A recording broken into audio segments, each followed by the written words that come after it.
Daddy నాకు hero cutting కావాలి, నీ హీరోలా ఉండాలి. Hi friends, how are you? ఎలా ఉన్నారు? మార్నింగ్ మా అబ్బాయి లేచి డాడీ నాకు కటింగ్ కావాలి డాడీ, హీరో కటింగ్ కావాలి డాడీ అన్నాడు. సరే కదా అని చెప్పి సెలూన్ షాప్ తీసుకెళ్ళి హీరో కటింగ్ చేయించాను. ఫస్ట్ డిప్ప కటింగ్ చేద్దాం అనుకున్నాను. సరే అడిగాడు కదా ఎందుకన్నా మంచిది చెప్పి కొంచెం మరీ షార్ట్ చేయకుండా కొంచెం షార్ట్ చేసి కొంచెం హీరో ఎలివేషన్ ఇచ్చేటట్టు చేయమన్నాను. పాపం వాళ్ళు బాగా ట్రై చేశారు. అసలు ఫస్ట్ ట్రిమ్మర్తో చేద్దామన్నారు, వద్దండి తర్వాత కటింగ్ కూడా చేద్దాము, అప్పుడు హీరో ఎలివేషన్ వస్తుంది అది ఇదని. పాపం ఆయన చాలా కష్టపడ్డారు. ఆల్మోస్ట్ ఒక ½ అవర్ సేపు చేసినట్టున్నారు, ½ అవర్ పైన చేశారు. సో మొత్తానికైతే ఒక ఎలివేషన్ తీసుకొచ్చారు. లెట్స్ సీ ఏ ఎలివేషన్ తెచ్చారో చూద్దాం.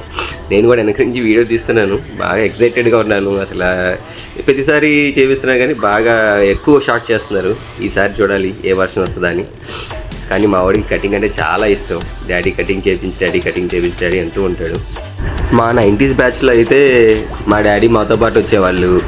ఆ కటింగ్ షాప్ ఆయనకు సైలెంట్గా ఒక సైడ్ చేస్తారు. ఆయన యాజ్ యూజువల్ ఫుల్ మొత్తం కట్ చేసేసి డిప్ప కటింగ్ చేసేసి పంపిస్తారు. ఇంటికి రాగానే మా మమ్మీ యాజ్ యూజువల్ ఆ డిప్ప కటింగ్ మీద ఫుల్గా ఆయిల్ అప్లై చేసేది. సో అలాగే స్కూల్కి పంపించేవాళ్ళు.